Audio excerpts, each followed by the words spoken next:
அப்புறமா அப்படிங்கிற ஒரு நேரமே கிடையாது. அப்புறம் வருமா வராதான்னு தெரியாது. போகாத, அப்புறமா பார்த்துக்கலாம், நாளைக்கு படிச்சுக்கலாம். என்னைக்குப்பா எக்ஸாமு? அடுத்த வாரம் Thursday தானே. இன்னைக்கு என்ன கிழமை? சாட்டர்டேக்கே ஏன்டா அடிச்சுக்கிற? ஜாலியாக இருப்பியா?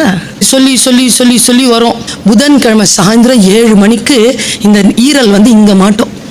சுச்சோ 4 யூனிட் படிக்க முடியுமான்னு தெரியலையே. படிச்சிடலாம். அந்த டைமில் ஃபோன் வரும். வெக்கமான சூடு சொரணம் இல்லாமல் அந்த ஃபோனை எடுத்து பார்ப்பீங்க. யார் நான் டைம் இல்லைன்னு தெரியுதுல்ல, சுவிட்ச் ஆஃப் பண்ணிட்டு படியேன்.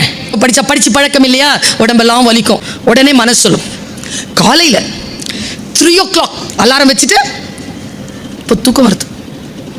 3 o'clock வேண்டாம், அவன் 3 மணிக்கு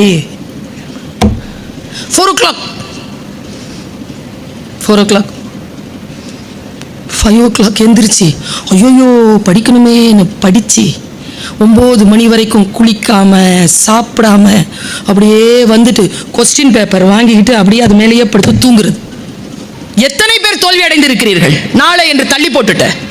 ஜெயிக்கிறவங்களுக்கும் உங்களுக்கும் இருக்கக்கூடிய ஒரே வித்தியாசம், காலத்தால் அவன் பயிர் செய்தான், நீ காலத்தை கைவிட்டு விட்டு பிறகு பார்த்து கொள்ளலாம் என்று இருந்தாய். காலத்தால் யார் ஒருவர் பயிர் செய்கிறார்களோ அவர்கள் உகந்த காலத்தில் அறுவடை செய்கிறார்கள். பிளான் பண்ணு.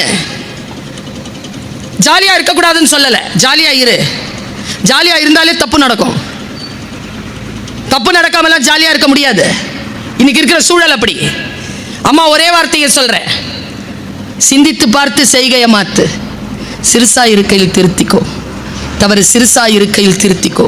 தெரிஞ்சும் தெரியாம நடந்திருந்தா அதை திரும்பவும் வராம பார்த்துக்கோ.